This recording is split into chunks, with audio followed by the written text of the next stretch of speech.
గత 3 వారాలుగా విశాఖని 3 దఫాలుగా ప్రతి వారం 2 రోజుల పాటు సందర్శించి నియోజకవర్గ వారీగా డివిజన్ల వారీగా సమీక్షా సమావేశాలని నిర్వహించుకోవడం జరిగింది. దాంట్లో పార్టీకి సంబంధించి డివిజన్ కార్యవర్గాలు, పోలింగ్ స్టేషన్ కార్యవర్గాలు, పార్టీ అనుబంధ సంఘాలకు సంబంధించి విశాఖపట్నం పరిధిలో ఉన్నటువంటి అనుబంధ సంఘాలు, వాటి నియామకాలు విషయాన్ని కూలంకషంగా చర్చించుకొని పార్టీని ఎలా బలోపేతం చేయాలి అన్నటువంటిది ఎన్నికల వ్యూహరచన చేసుకొని సమర్థవంతంగా వచ్చే కార్పొరేషన్ ఎలక్షన్స్ని ఎదుర్కోవడానికి పార్టీ సమాయత్తమవుతుంది. దీంట్లో తదుపరి భాగంగా కమిటీల నియామకం పూర్తయిన వెంటనే రాజకీయ శిక్షణా శిబిరాలను నిర్వహించడం జరుగుతుంది. ఆ తరువాత విశాఖపట్నంలో ప్రజలు ఎదుర్కొంటున్నటువంటి సమస్యలను అవగాహన చేసుకుని క్షేత్రస్థాయిలో ప్రతి డివిజన్లో కూడా సమావేశాలు నిర్వహించుకొని ప్రజల మన్నలను పార్టీ పొందాలన్నటువంటిది పార్టీ యొక్క ప్రధాన ఉద్దేశం. ఈ సందర్భంగా ఎన్నికల వ్యూహ రచనలో భాగంగా మేము విశాఖ డైలాగ్ అన్నటువంటిది ఒకటి, స్వచ్ఛ Visakha, green Visakha, clean Visakha, social నెట్వర్కింగ్లో మా యొక్క ఫేస్బుక్ కానీ ట్విట్టర్లో కానీ మా పార్టీ యొక్క సిద్ధాంతాలను, ఎన్నికల ప్రణాళికను ప్రజలకు తెలియజెప్పడం, ఎమ్మెల్యేలు, అధికార పార్టీకి చెందినటువంటి ఎమ్మెల్యేలు, ఎంపీల వైఫల్యాలను ఎత్తిచూపుతూ వారిపైన ఒక పత్రం విడుదల చేయడం, స్వర్గీయ రాజశేఖర్ రెడ్డి గారు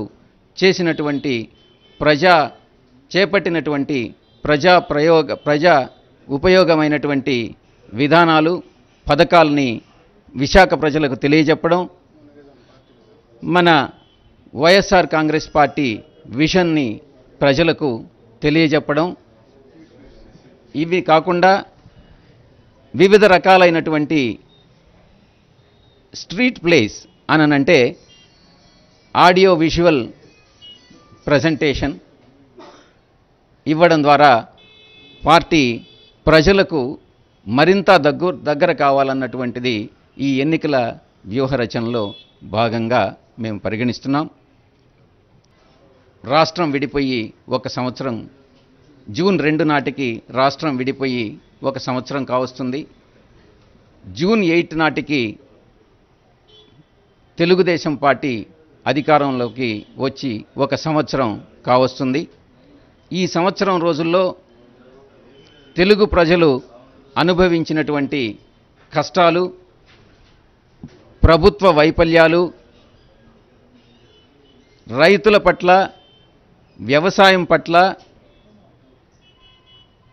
సేవారంగం పట్ల, పారిశ్రామిక రంగం పట్ల, డ్వాక్రా మహిళల పట్ల ప్రభుత్వం అనుసరిస్తున్నటువంటి ప్రజా వ్యతిరేక విధానాలకు నిరసనగా మా పార్టీ అధ్యక్షుల వారు జూన్ 4, 5వ తారీఖుల్లో మంగళగిరి సమీపంలో 2 రోజుల నిరాహార దీక్ష చేయడం జరుగుతుంది. ఈ ప్రభుత్వ వైఫల్యాలను ప్రజలకు తెలియజెప్పడమే ఈ నిరాహార దీక్ష ప్రధాన ఉద్దేశం. విశాఖకు సంబంధించి చంద్రబాబు నాయుడు ప్రభుత్వం ఇచ్చినటువంటి హామీలను కూడా మేము వచ్చేటటువంటి ఎన్నికల వ్యూహ రచనలో వారి వైఫల్యాలను, ఇచ్చిన హామీలను నెరవేర్చలేకపోవడం అన్నటువంటిది ప్రజల దృష్టికి కూడా తీసుకువస్తాం. ప్రధానంగా విశాఖపట్నాన్ని ఒక స్మార్ట్ సిటీగా, మెగా సిటీగా రూపుదిద్దుతానని హామీ ఇచ్చారు. విశాఖ భీమిలి రోడ్డు మార్గాన్ని 6 లేన్ రోడ్డు మార్గంగా తీర్చిదిద్దుతామనని హామీ ఇచ్చారు.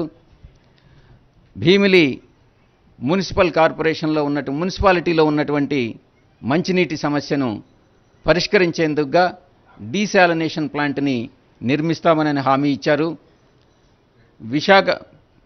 విశాఖపట్నం అరకుకి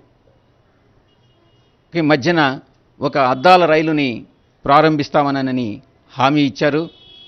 విశాఖపట్నాన్ని ఐటీ హబ్గా మారుస్తానని హామీ ఇచ్చారు.